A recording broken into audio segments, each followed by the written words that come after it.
It's been over a year since my last upload, and coincidentally, my last video was about this phone, the Mudita Kompakt. So I thought it would be good to revisit the Mudita Kompakt, how it's changed, how it's evolved, and ultimately how it fares as a digital minimalism companion over a year later. So let's get into it.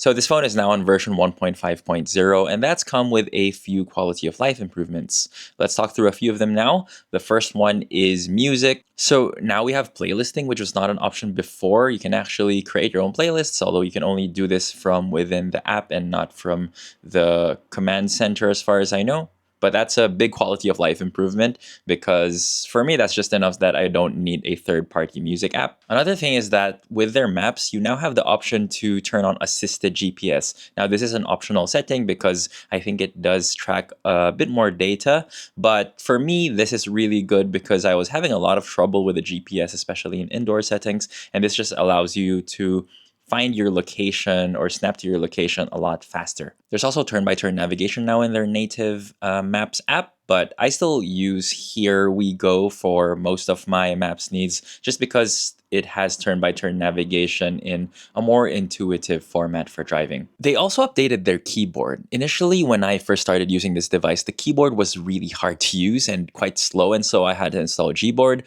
But now with this new keyboard, I can just use the native keyboard just fine, and I don't really feel slowed down or anything like that. Like, it's never going to be as fast as a traditional smartphone, but for e-ink, I feel like this is as good as it gets. Now, one of the true game changers, though, is that Mudita just supports side loading natively now, meaning you can just download an APK file and drag and drop it through the Mudita command center natively, and they can install your apps for you without dealing with stuff like WebADB or anything like that, which some people I know do find a bit intimidating. So those are the features that I've found most helpful in terms of the updates so far, but Mudita does have very detailed changelogs that you can just view on their website. I will link to them below. Now, I know what you're thinking, features and changelogs only tell half the story. How does this actually fare in real world use? So this is how I use my Mudita Kompakt on a day-to-day basis. Now note, I've fully moved away from a normal smartphone and I'm only using this as my primary phone at the moment. I did have to sideload some apps just so I could survive in this modern world. I have some messaging apps, WhatsApp, Telegram, and Messenger, so I can communicate with friends and family.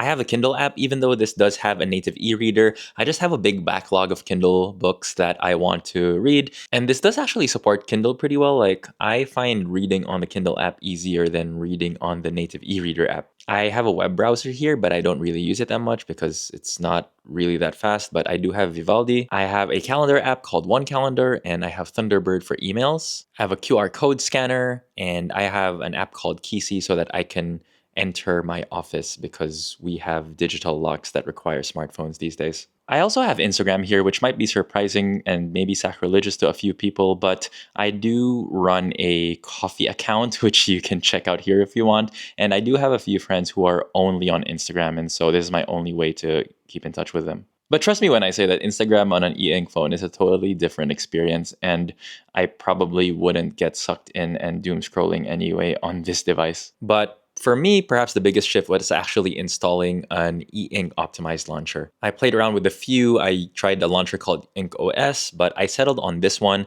It is called Catapult, and it was designed specifically for the Mudita Kompakt. It basically is taking the Mudita Kompakt's design language, but adding a few quality of life enhancements. And with this launcher, you can do things like have lock screen notifications and have home screen notifications. It's very good. And that brings me to my next point. Like, one of the biggest changes over the past year isn't really with Mudita itself or the company, but it is with this incredible community of third-party developers, like the person who developed Ink OS and Catapult. They're the same person, and it's been really awesome. And I know I haven't found all of them, but there are a load of developers building e-ink optimized apps out there because you do really need to design for this a bit differently than you would a normal Android smartphone. Now, I know what you're thinking, that's a lot of apps for a minimalist. And look, if I had a different job, I would probably agree with you, but unfortunately, I work in a large global tech company, and it's either I get the setup or I get fired. So for my life and my workflow, this is sort of the compromise I have reached, which brings me into a bit of a maybe controversial, spicy take. that not all screen time is bad. Watching a great movie or your show with your loved ones, doing deep focused work on your laptop, that's good. Playing a nice video game and getting yourself immersed in the story, I think that's good too. But then there are negative versions of this, right? Like you could be watching a movie but also be super distracted by your phone and not pay attention and have to keep rewinding things and annoying everyone else around you. You can be glued to your laptop working but also getting random pings on your phone and getting distracted. Or you could be playing a modern soul-sucking gacha video game that is extremely addictive and is making you unproductive. Not all screen time is bad, and what I'm just trying to minimize is bad screen time so I can replace it with both offline hobbies but also good screen time. I like to think about it as the difference between mindful consumption, where you get to pick and choose what you want to consume and you are immersed in it, versus very algorithm-driven consumption, where someone else is shoving things into your face and you are just mindlessly consuming everything. So alongside this phone, how am I actually integrating this into my work life and what are my other devices? Let's talk about it. To balance out what's missing from my phone, like banking apps, Australia Post, authenticators, that is now living on an iPad mini. This is, I think, the 6th generation, and I do have an Apple Pencil here, so this is where I also take some notes as well sometimes. For my downtime, I have gotten back into retro gaming and specifically Pokemon ROM hacks. So this is an Anbernic RG35XX SP, if I remember correctly. And right now I'm playing a ROM hack called Pokemon Unbound, which has been really good and really refreshing compared to the mainline Pokemon series these days. It is so much fun, and I recommend you looking into this. So for steps, which I know some people really value, instead of using a smartwatch or my phone, I just have this Casio step tracker here, which I've found to be really good. In terms of camera, the Mudita Kompakt camera is not that good, but it is charming in a way. I will post some sample shots here. But I do sometimes bring a dedicated camera if I do want to capture photos. For videos, I am using the camera I'm filming on right now, which is the DJI Osmo Pocket 3. And for photos, I have a compact camera. This is a Lumix GF7 with a few lens options.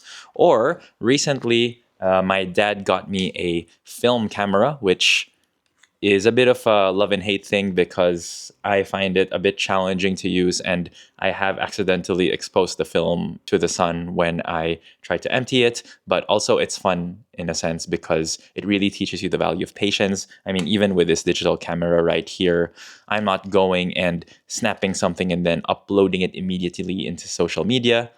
Things can actually wait. Like back in the day when we first started using social media, we wouldn't snap a photo and then upload it within seconds. We would go home, look through the photos, select probably the best few ones, and then upload it and share it with our friends and family. It does make you think, like, why did we get to this point where we need to immediately broadcast where we are and what we're doing at any given time? There is no real value being added there, I think. And then just to round things out, I am still using a physical wallet, which is a thing that people use. So you can have your credit cards here, your IDs here. It can even fit this thing called Cash. You don't need me to tell you about a wallet, but this is the one I use. It's from Porter. It is nice, and I'm hoping it lasts me forever. Now, obviously, things aren't completely flawless with this device, but I feel like the gripes that I have to do with me trying to turn this into something it wasn't designed to be, like anything related to side loading or adding more smart functionalities.